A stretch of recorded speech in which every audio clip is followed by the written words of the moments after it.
تو 80,000 روپے کا جو تحفہ ہے وہ رکھ سکیں گے باقاعدہ قانون پر عمل کرتے ہوئے. اس سے اوپر کا جو تحفہ ہے وہ جمع ہو جائے گا اور وہ پاس ہم نہیں رکھ سکیں گے. اور جو جی مہربانی. اور توشہ خانہ کا جو ریکارڈ ہے وہ ہم قوم کے سامنے اس کو پبلک کر رہے ہیں.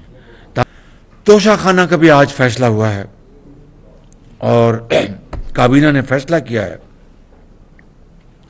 جس طرح یہ فیصلے سارے اجتماعی فیصلے، یہ بھی اجتماعی فیصلہ ہوا ہے کہ آج کے بعد صرف یعنی $300 کا $300 جو کہ آج کے 270 روپے اگر ضرب دیں تو 8,000 روپے،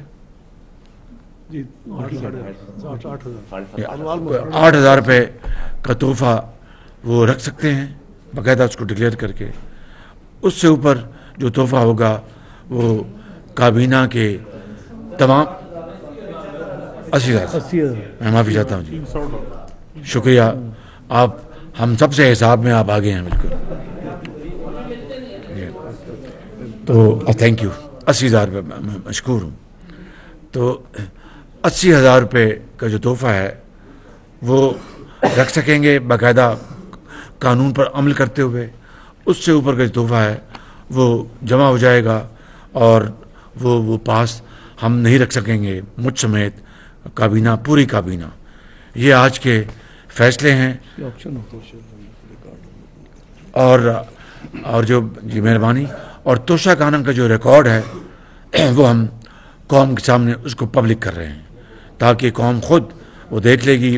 وہ اپنے جو ان کی سرکاری ویب سائٹ پہ ہے کہ توشہ خانہ میں جو تحائف آئے ان کی کیا تفصیل ہے، وہ ساری کی ساری اپنا طول و عرض میں کراچی سے لے کے پشاور تک ہر آدمی، ہر ادارہ، ہر فرد، ہر اتھارٹی اس کو دیکھنے کی مجاز ہوگی. اس کو ہم باری سوال کر آپ باری سوال کر جی میں آپ کو جی سب ایوان صدر کی بھی جی کہ کیا خالی وزیر اعظم نے کٹہرے میں ٹھہرنا ہے، ایوان صدر نہیں. وہ سب کے سب تحفے وہ اپنا جو ہیں اس کا ریکارڈ جاری کر دیا جائے گا. وہ پبلک ریکارڈ ہے، سب کو اس کا حق ہے کہ اس کو وہ جانے.